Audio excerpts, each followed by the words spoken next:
All right. I'm on early to figure this out and make sure we are in the right spot here.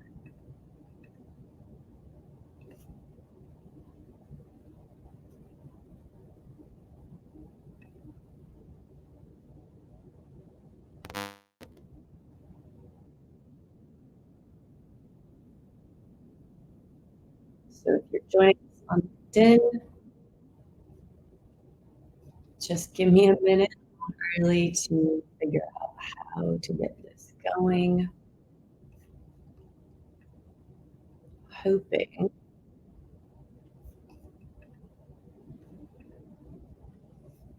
that it is going live here.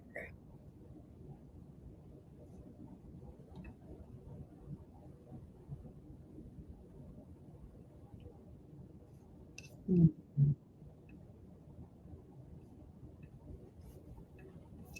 Cancel.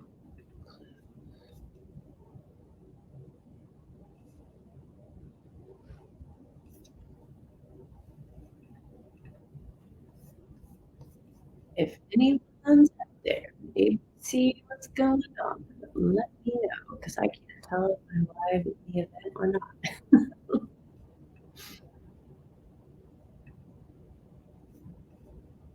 Go live. Set live over here.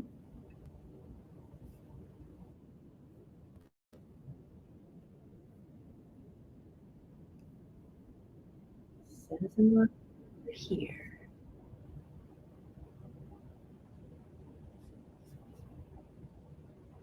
Mm-hmm.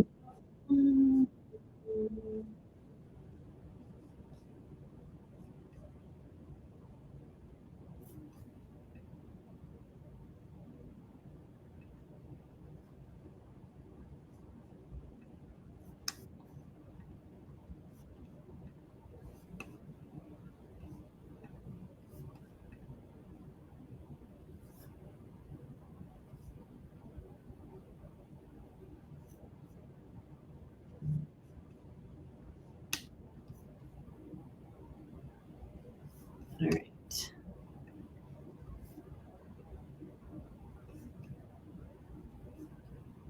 Not getting any comments from anyone to figure out if we're in the right spot here. So I think we're going to end up removing this one.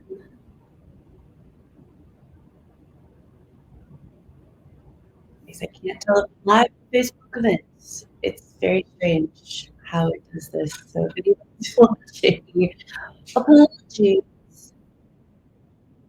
Going live into Facebook events isn't just as it seems for some reason. Let's see if I can check it. It says I'm having to hear me interaction, so that's good. Just can't tell if I'm live in the event itself. So I'm going to go look and see if I'm live in the event itself. Those of you who are watching, I appreciate it. I am just trying to figure this out for a second and just see if we are. I see that we're live on the Facebook page, which is good. So at least those of you who are following our Facebook page can find us that way.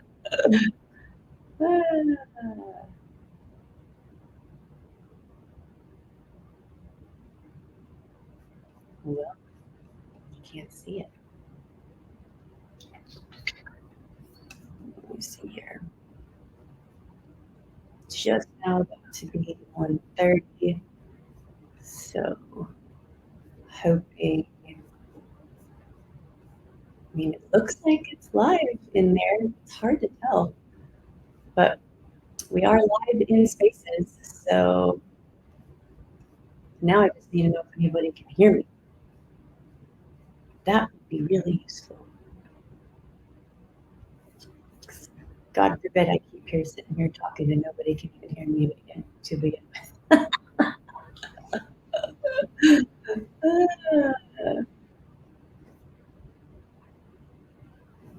Let's see here.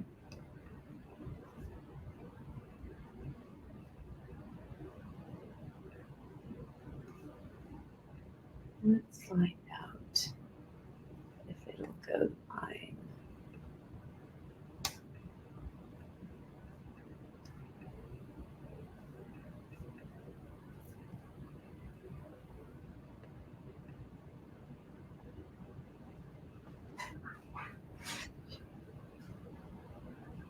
Let's see if anybody can get on and tell me if you can hear me, because I don't know if anybody can hear me or not.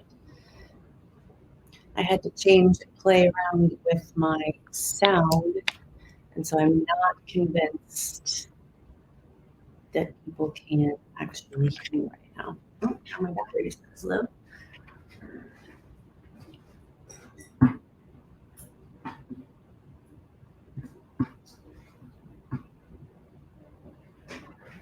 Okay, there we go. Yay! Okay, Kelly, can you hear me? Thank goodness I can count on you to be around. You hear me loud and clear. Whoop, whoop.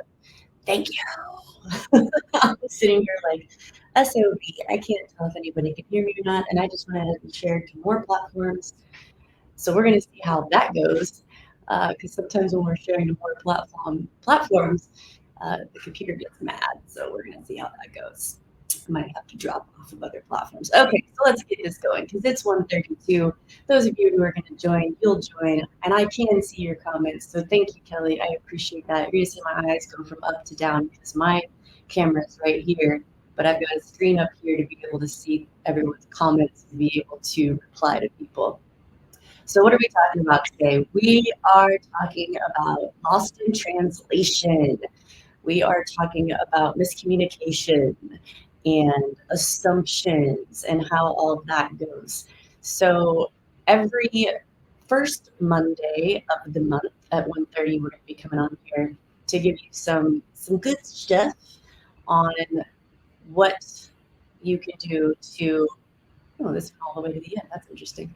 On some ways to improve different areas of your life, whether it be communication or strategies or mindset, motivation, like just so many different things, and all the things that you guys tell me that you want to hear about. I'm going to do my best to create around that. But I've always heard a lot about communication in general. People are always asking me about how to be a better communicator and what can I do. We're always miscommunicating, getting in arguments, getting in fights. I want to have a better relationship. I want to be, more intimate and all those kinds of things. So let's kind of talk about real quick what we're going to focus on today. So the curiosity and communication connection. How are communication and curiosity connected when it comes to truly creating, well, communication, but relationships with people that actually matter? And then we're going to go down the maze of communication, talking about how we can derail ourselves off the assumption train, which sure does happen often, the art of being able to read between the lines. And I'll give you a quick blueprint to some successful ways to set up communication to have better results in the future. So, I can see Kelly's on here. I don't know if anybody else is on here, but have you ever been in the middle of a conversation and thought you knew exactly where that conversation was going, only to find out minutes later that you were really wrong, right? Have you ever been in a conversation where you were sure what the other person meant and what the two of you were saying, and you walked away from the conversation only to come back later and find out neither one of you had any idea what the other one meant? And boom, problems, right? Or you're just standing there talking to someone and you're like, I don't understand how you don't understand. How is it you're not with me right now? Why isn't this making sense to you? Or have you ever been given feedback? Have you ever been given advice on something that wasn't actually the problem that you were even bringing up to somebody? You're talking to them and they go into this whole, well, what about this? What about that? You should do this and you should do that. And you're like, that wasn't even what the problem was. And how many times we have those types of conversations, right? So that's the kind of stuff we're talking about today is how do we have better conversations? How do we get into spaces where we can cultivate curiosity and create genuine connection with people. So the curiosity, communication, connection, I do have my notes down here as well. So if you see my eyeballs rolling down here, I want to make sure that I get all my info. So I'm going to start off with a quote for you that I really, really enjoy. Z, what's up, Z? I see you. Here we go. Got some comments coming in. My coworker and I heard the same conversation, but both perceived a different message. Oh yeah, Kelly. Sometimes I'm tracking a conversation, and then within the conversation, it changes, and I miss it. Oh yeah, both beautiful examples, ladies. Love it. So let me give you this little thought to consider, and I'm going to have eyes up again to read this. For too long, we've been training leaders who only know how to keep the routine going, who can't answer questions, who can answer questions but don't know how to ask them, who can fulfill goals but don't know how to set them, who think about how to get things done but not whether they're worth doing in the first place. And this is from the book Excellent Sheep. And you might be wondering, like, well, how is that? We're not talking about leaders, we're talking about me. But look, we are all leaders. We're leaders in our family. We are leaders of our own lives. We are leaders within the careers we've chosen to be a part of. We are leaders with our kids if we have them. We are leaders in so many different ways. And what I want you to take away from this is that we are not taught to be curious. As an ex-public educator of 12 years, and for all my teachers who see this, I'm not calling you out, I'm calling out the education system as a whole. We aren't taught to be curious. I mean, think about what happens when you're in a classroom, for example, when you're young, and you go to raise your hand. And then you go to raise your hand, and you go to raise your hand because you have questions. Why? What if? What does this mean? And a lot of times, two things happen. One, eventually teacher gets frustrated, teacher gets mad. We're on a schedule. We got to get shit done. Let's go. Keep moving. Ugh, Jennifer, do you have another question? Right? Or the other kids in the room get mad. Ugh, of course you have another question. Why are you slowing us down? Blah, blah, blah. Right? Like that happens in education all the time. And it gets to a point where we no longer want to ask the question. Now we're scared to ask the question. We're scared of our own curiosity. What are they going to think? What are they going to say? How am I going to be judged? What am I going to be ridiculed? And then for my parents, and I get it. I am not a parent, but I've been around a lot of kids. And I get it. Sometimes you've got the littles who are why? And eventually parents are just like, oh my God, my head's going to explode. I can't do this anymore. Shut up, stop, because I said so. Right? And again, we're numbing that need. We're stopping that desire for curiosity. And being in a good conversation requires curiosity. It requires you to wonder, what do they mean by that? What do I think they mean by that? What outcome are we trying to achieve here? Right? And there's so many conversations going on in our head that are stopping us from being able to ask questions to be more curious. Because again, we're not taught to be curious. And then when we are curious, we start to learn not to do it because of all the things that could potentially happen if I'm too curious. Which leads me into courage. Because being curious and asking good questions does literally require courage of us and vulnerability. Because here's the thing, when we go to ask questions, we might get an answer that we don't like. I used to tell my athletes all the time, don't ask me a question that you don't want the honest answer to, because I will tell you the truth. So if you don't want to hear the truth, or you think that there's any possibility that the truth isn't going to match up with your reality, you need to be prepared before you ask me that question.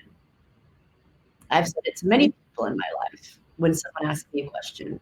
Well, do you want the answer to that? Or do you want the answer that you want to that? Right? So curiosity, communication as a whole requires courage and vulnerability. Number one, they may say things that we don't want to hear. Number two, they might say something that can pull us into our own shit. Like, oh my God, how do I handle this right now? Right? I'm triggered. Or they might say something that is a lot, and it's like, oh my gosh, I don't know how to handle this. There's a lot of responsibility in being a good communicator, a lot of responsibility in being a good communicator, right? And so courage and curiosity do truly go hand in hand when it comes to being a great communicator. It is the bottom level, not the bottom level, it is the basis of building these intimate relationships. The great news is that both of these things are skills, which means we can learn them. Courage is a skill. A lot of people think we're just born being courageous. We're just born being willing to jump out of planes. We're just born getting on stages and talking. We're just born singing in front of millions of people. That's not the way it works. We learn and learn and learn. We take a step and we take a step and we take a step and we take a step, and it gets a little easier and it gets a little easier. It's a little easier to be courageous in those moments, whatever those moments are.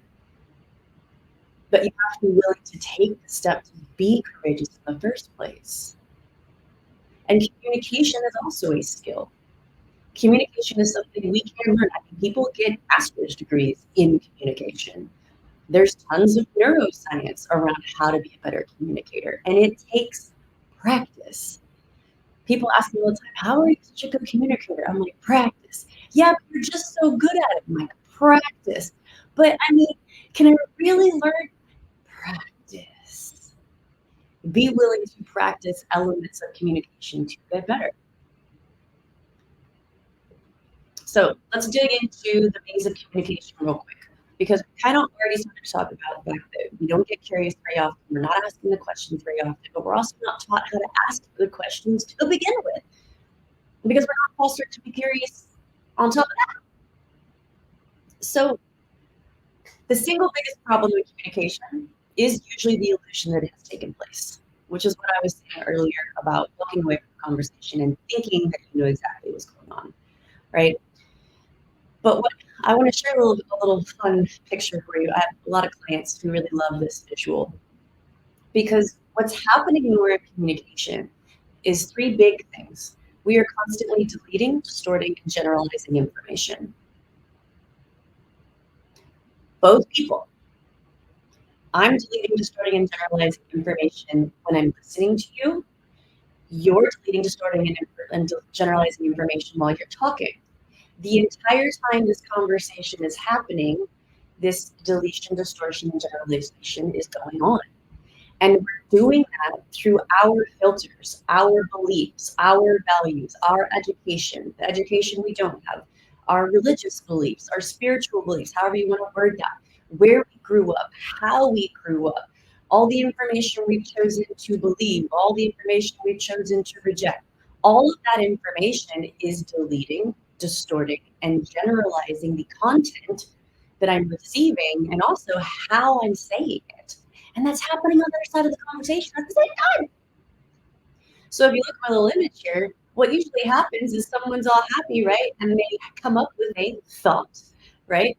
And that thought comes out of their mouth and they start speaking, and we both start to delete some stuff, and we start to distort some stuff, and we start to generalize some stuff. And so the thought just turns into, ugh, and we're both frustrated.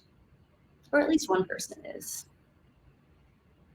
I love this visual because this is literally what's happening in communication all the time. Why it's so easy to feel like we're just constantly battling each other, right? And here's the thing. In my world, I believe that communication is 100, 100. It is 100% my responsibility, the communication that I put out there and how it's received. And it's 100% the other person's responsibility. What's up, Piano? Right? Piano, piano, piano. And the thing with that is, again, it comes back to responsibility, which most people are like, oh, responsibility, that word, that thing I have to do. But it really boils down to response ability. So let go of all those connotations around responsibility and consider, what is your response ability? When communication is actually 100 and 100, instead of how I've heard it for so many years. Communication 50. Well, I got news. When communication is 50-50, we're just doing a little dance of who's going to be the biggest victim. So, I mean, that's how you want to do things. Please, by all means, keep doing things the way you've done them. But if you'd like something new, consider how can I be 100% responsible for what came out of my mouth and how it was received? Now, let me get clear. I am not saying take responsibility for how someone feels. That's not your responsibility. That's a whole other topic. And you can be responsible to understand, to be able to respect and appreciate how you were heard. Basically, you can have responsibility to get on the other side of the conversation to figure out what were their beliefs, what were their values, what were their filters, how were they hearing me, right? There's a lot of times when I'm in a conversation and what I get back is like, whoa. And I'll literally be like, damn, how was that what you took away from what I said? Okay. And that's what I'm saying in my head. So then I know I need to ask some other questions, right? Like, I realize I'm recognizing that what I said really upset you. Let's talk through this. What did you hear me say? What do you think I said? Or what do you think I meant by what I said? And again, courage, vulnerability, to dive into that and not make it mean something about me in that moment. Because usually when somebody gets information received back that they're like, well, that's not what I meant, we defend and we justify and we start to get all up in the yuck, right? But what if instead we got really curious of how is it that this is what they're hearing me say? How is it that that's how I was received just now? It's such a unique place to be that most people don't exist in. You want to see a jump in your relationships, your intimacy, your connection, pull yourself back. Take yourself out of the equation of being the problem and just wonder, how is that what they heard me say?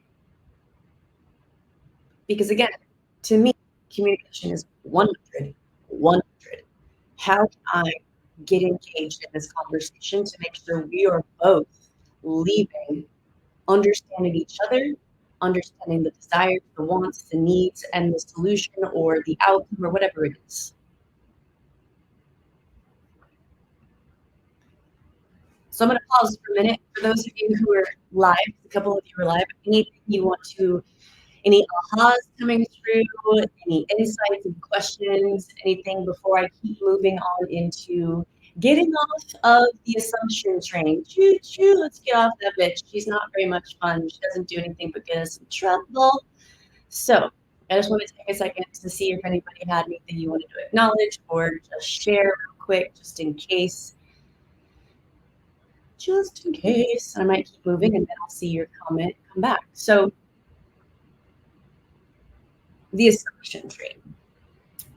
Let's talk about the assumption train. We, as humans, are making machines. If we do nothing else, we make meaning out of everything.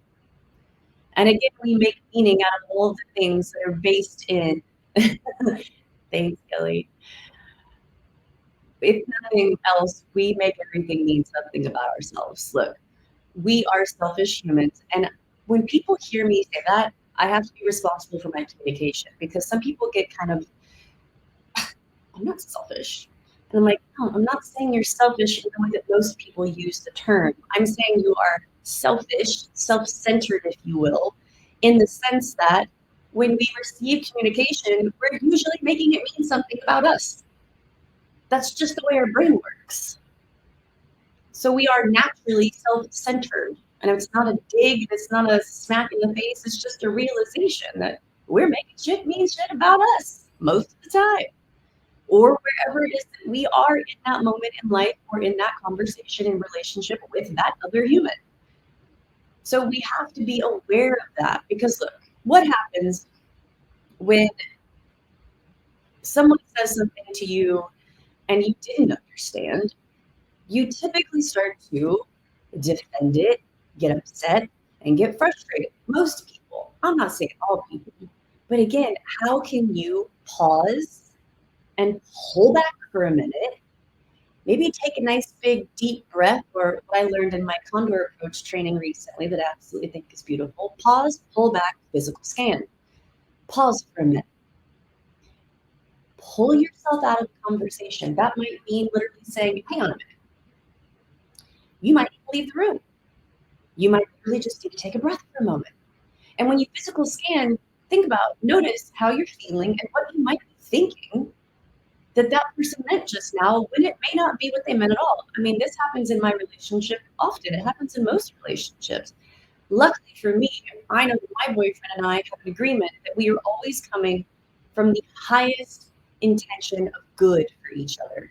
I am ridiculously grateful to be in a romantic relationship where he knows that whenever I say whatever it is I say, even if he thinks it was like, ugh, he's like, wait a minute, nope. I know she always has my best interest at heart. So what did she mean by that? And if I do manage to rub him the wrong way, he asks me. It's beautiful. The experience of being understood versus interpreted is so compelling, you could charge admission. Now, look, I do a lot of things with a lot of people in a lot of different ways: immersive trainings, retreats, one on one coaching, online trainings, short speaking gigs, all the kinds of things. And my mission is always one big thing. Well, it's kind of a twofold. One, that other people get to feel heard, seen, and known. And if I get the opportunity, that I'm going to get a chance to teach them how to give that same gift to other people, which is why I love talking about this topic. Because being able to give someone the opportunity to be understood, heard, known in a way, seen in a way they've never experienced, what a gift that is to be able to give to someone else. What a gift that is to be able to receive. And that's really what we're talking about right here, is how can you do that with other people? How can you give that gift, and how can you start to receive it by teaching people how to treat you? Yes, that's a thing, by the way. We're always teaching people how to treat us. I'm just going to leave that one there because that's a whole other tangent that I might have to talk about on another call. So keep going here. We got to stop mind reads. I mentioned them earlier. I asked ChatGPT to tell me how to say the definition of a mind read to a fifth grader because I needed something more simple than what it gave me. Guessing what someone means without being sure because the words they use don't give us enough clues. I was like, that is the most perfect definition of a mind read that I've ever heard. We have to make assumptions because they don't give us enough clues. Well, in my world, we're not taking the clues that are being given to find more clues. We spend an entire day talking about language all by itself in our immersive trainings because language is so intricate and it leaves clues all the time. Not to mention the face, the body, all the language you're getting from your physiology. There are so many clues all the time. But one of the ones that I bring up often that people really enjoy and find entertaining is to stop defending and answering statements. Some of you might be going, wait, what's that mean? So when someone says, I'm playing soccer again, which I love, and someone's like, if I were to say, hey, I want you to come watch me play soccer, it's at 8 o'clock on Sunday morning. Someone else might be like, well, that's really early on a Sunday. Now, most people would be like, well, yeah, I mean, it's early, but like, it'll be super fun. We're going to hang out afterwards. I'll even take you lunch afterwards too, right? We start giving them all the reasons they should come. Or we start offering like ways to like convince them to come, right? I'll take you to lunch. We'll have beer afterwards too, right? Or we defend. Like, yeah, it's 8 o'clock in the morning, but don't you care about me? You can't show up just because it's 8 o'clock on a Sunday. I know you know what I'm talking about. Now, the difference here is if I ask someone, would you come to my date at 8 o'clock in the morning on a Sunday? And all they say is, that's really early. Was that a yes or a no? No, it was neither. It was just a statement. But we often defend, judge, create all of these things to a statement that aren't necessary. They don't belong there. Instead of just saying, yeah, it's on Sunday at 8 o'clock in the morning, so will you come? And if they say no, again, stop being so self-centered and making it mean something about you. Just something to consider. I could talk about that for a while, but I'm going to move on because I'm already down to 5 minutes, which that happened fast. So, the art of reading between the lines. It is an art. Like I said, we spent an entire day on communication on our immersive trainings, and this one alone, we spend a couple of hours on. So I'm going to give you the big picture here because I told you that we delete, distort, and generalize. We do those three things at all times. So I'm just going to give you some general things to consider that if you hear statements that are in this syntax in some way, that you can have three back pocket questions just to ask something different. So for example, anytime someone says they, he, she are right, are good, are bad, or wrong, right? They, she, it is right, wrong, good, or bad. Pretty common statement in a lot of different ways. Well, we might start to defend our position or maybe ask questions, maybe, but the thing that we're not sure of is who are they talking about? He, she, they, it. A lot of times we may not know. So your question can be according to whom, says who, how do you know it's bad? How do you know it's good? We need to get back some of that information that has been distorted. Why they decided that this is right, wrong, good, or bad. Second, generalization. I have to, I must, I should, I could, I would. We call these modal operators. They're things that have to do with possibility and necessity. And again, it might be something like, I can't possibly leave my job right now. Okay, so an interesting question to ask might be, what would happen if you did? What would happen if you didn't? What stops you? What prevents you?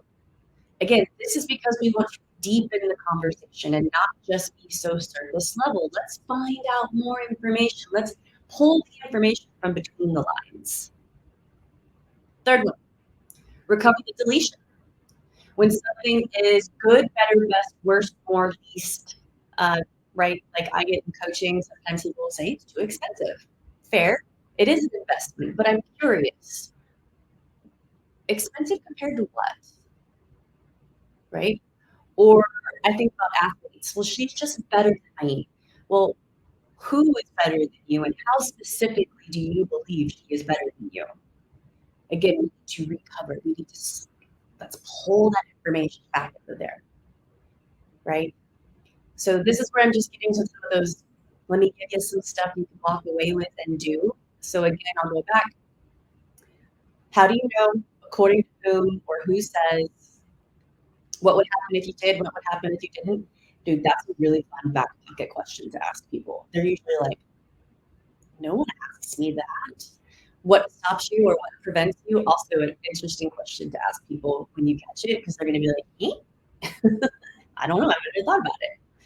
And then you've got compared to what, who, and how specifically. So my last thing that I really want to give you is a couple of ways to set up a conversation for more success. And I know I'm about to hit my time, but I'm going to keep going because this is the gold, in my opinion, out of all the things. There's been so many nuggets, I bet. And when I shared this with people, they're like, oh my God, this is so useful. I can't wait to put this into practice in my relationships, from family to romantic to work, right? When someone comes at you and is just like, with all the stuff, hang on a minute. Let me ask you a question. I want to know how I can best serve you, how I can best hear you in this moment, really best support you. Do you want me to be on your side? Do you want me to help you fix it, find solutions? Do you just need to vent? Just vent it out. I don't need to say anything, you just need to talk. Or do you need perspective? You want to give it to you straight. Just let you see what you're not missing. Now, the fascinating thing is when you say this to people, number one, they're going to have to think about it for a minute. And two, they feel so respected. I've done this. I've had a girlfriend call me while I was driving down I-35, called me bald, really upset, and she can't even get words out of her mouth. And she starts to blubber a little bit here and blubber a little bit there. I'm like, oh, take a breath, babe. Take a breath. I want you to take a few breaths. And while you're taking those breaths, I want you to just hear this question and then tell me what you want from me. And I asked her these things. I said, okay, you sound like you've calmed down a little bit. Let me know. How can I best hear you? And she was like, well, I definitely need to vent, but then I really, really, really need a solution. She literally told me how to be in the conversation the way that's best going to serve her so that I can show up as who she really needs in that moment. Now, look, here's the beautiful thing. I can flip this around. And when I come into a conversation, which I've done with my boyfriend, I'll walk up and be like, I got some stuff I need to say. I just need to vent. I don't need you to fix it. I don't need you to do it. Just let me what? Just let me what? And then I might ask for something after that, but right now that's all I'm feeling. You're going to have a completely different conversation when you tell people what you need from the conversation. And this can be used in so many different contexts. Lastly, for those of you who are in relationships that maybe are romantic, or my sister and I use this, create a safe word in communication and make sure you know what it means when you use the safe word. I know, safe word, that usually has a different context. But look, when you're in conversation, sometimes it gets heated. Sometimes it gets to be too much. And when I said earlier to pause, pull back, physical scan, you might need to have established a safe word so that your partner, your friend, your sister knows, hey, I need a second. And it doesn't mean anything about you, but I need a minute, right? My sister and I have our safe word. When she says it, it means I sound like an asshole and she needs a minute because I get a little old, right? And then I also just want to offer, look, we've got to learn to tell people what we want. I don't know when we decided we can't tell people what we want and that they're just supposed to figure it out. I don't know when that became a thing. But if you want to have the life you want, relationships you want, the way you want them, you have to tell people what you want. And all the time I get people, well, like, what if I tell them and they don't do it? Well, that's twofold. One, are you still not communicating the way you need to, 100, 100? Or is that person not someone who should be in your life? But we can't have such high expectations of people if we don't tell them what they are. So that's all I got for you today. That was fast and furious, but I can talk about this content and this subject for literally hours. In fact, I do talk about it for hours. If there's any way I can support you with anything along these lines, please let me know. We always have trainings coming up and opportunities to get educated in this content and much more in so many different ways. So I also want to give you an opportunity for a freebie. So if you watch this live right now, those of you watching live, or if you watch the replay equals the same freebie.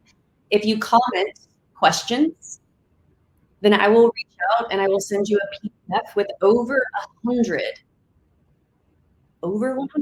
unconventional questions that most people don't even think to ask. And you can just start to pick a couple at a time to have in your back pocket to ask when it's time to have a better conversation, a new conversation, a more interesting conversation, a more integrated, connected conversation. So again, communication is just one of the most beautiful topics because it is the basis of relationships being intimate. It's the basis of connection. And as humans, the quality of our life is based on our ability to connect. So thank you for joining me today. Kelly, Piano, Z, if any of you are still on there, I'll take a minute to see if you've got any feedback or any comments or anything you want to share before I close out and head out.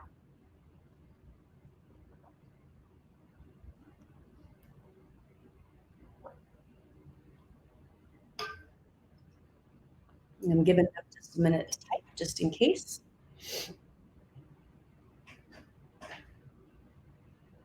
See what's going on. Reminders, the first Monday of every month. So back in April, I think it's April 3rd. Let's see. Let's see what it is. Oh, it'll be April 1st. It'll be on April Fool's. Always at 1:30. I'm still trying to figure out how to go live in the event itself. I'm hoping that maybe that actually happened today, but it might not have. So, Kelly, I love you, babe. Thanks for always being so supportive. You're always on all the things. She said, "Thank you for your time and thoughts today and questions. I will make sure to send you the doc. I already have your email, so I'll probably just email it straight to you. And looking forward to the next event. I appreciate it, babe. Thanks for always being around." So I'm going to sign on and sign out.